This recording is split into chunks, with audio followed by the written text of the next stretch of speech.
అందరికి నమస్కారం. ఈరోజు జనాభా లెక్కలు 2027పై క్లుప్తంగా వివరిస్తున్నాను. దయచేసి ఈ సందేశం విన్న ప్రతి భారతీయుడు కూడా తప్పనిసరిగా ఫాలో అవ్వాలనేసి కోరుచున్నాను.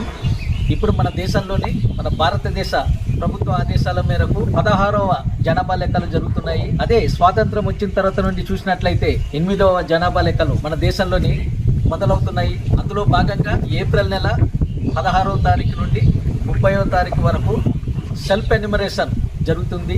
అంటే స్వీయ గణన. ఇది ఎంత ఉపయోగకరమైందంటే ఇళ్లలో లేకుండా వ్యాపార రీత్యా కానీ ఉద్యోగ రీత్యా కానీ మరి వేరే కారణాల వలన కూడా ఇతర ప్రదేశాల్లో ఉన్న వాళ్ళు తమ యొక్క డేటాను సెల్ఫ్ ఎన్యూమరేషన్ సొంతంగానే జనాభా లెక్కలకు సంబంధించిన సెన్సస్ ఆఫ్ ఇండియా వారు సూచించిన యాప్లోని నమోదు చేసుకోవచ్చు. ఈ జనాభా లెక్కలు అనేది 2 దశల్లో జరుగుతుంది. మే 1 నుండి మే ఎండింగ్ వరకు ఇండ్ల గణన జరుగుతుంది. అలాగే 2027 ఫిబ్రవరి మార్చి నెలలోని జనాభా లెక్కలు జరుగుతున్నాయి. కార్యక్రమంలోని మీ ఇంటి వద్దకే ఎన్యూమరేటర్ వచ్చేసి ఆయన ఇండ్ల గణనలోని 33 ప్రశ్నలపై మీకు క్వశ్చన్లు వేయటం జరుగుతుంది. మీరు క్లుప్తంగా జవాబులు ఇవ్వవలసి ఉంటుంది. కంపల్సరిగా ఇవ్వాలి. ఒక దేశం అభివృద్ధి చెందాలన్నా, ఒక దేశ ప్రణాళికలు తయారు చేయాలన్నా, సంక్షేమ పథకాలు తయారు చేయాలన్నా జనాభా, దేశంలో ఉన్న జనాభా ఎంత ఉందనేది ముఖ్యం. అటువంటి జనాభా గణన మనకు మన దేశంలోని 1872 సంవత్సరంలోనే మొట్టమొదటిసారిగా జనాభా లెక్కలు సేకరించడం జరిగింది. కానీ ఆ రోజుల్లోనే ఒకే సమయంలో కాకుండా వివిధ ప్రాంతాల్లో వివిధ సమయాల్లోనే చేయడం జరిగింది. కానీ 1881 సంవత్సరంలోనే మన దేశంలో నిర్వహించిన జనాభా దేశం మొత్తంలోని ఒకేసారి నిర్వహించడం జరిగింది.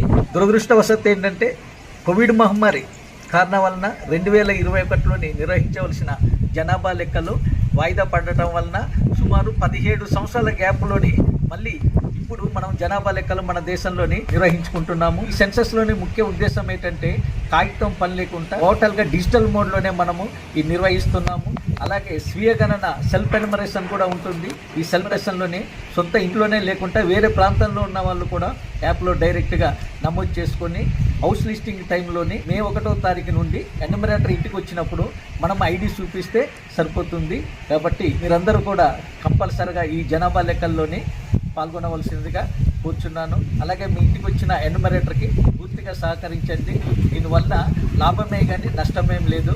దేశాభివృద్ధి చెందాలన్నా, మనం వివిధ సంక్షేమ పథకాలు పొందాలన్నా కానీ జనాభా లెక్కలు ఎంతో ముఖ్యం. అటువంటి జనాభా లెక్కల్ని మనం ఒక భారతీయుడిగా మనంతా సహకరిద్దాం. జై హింద్.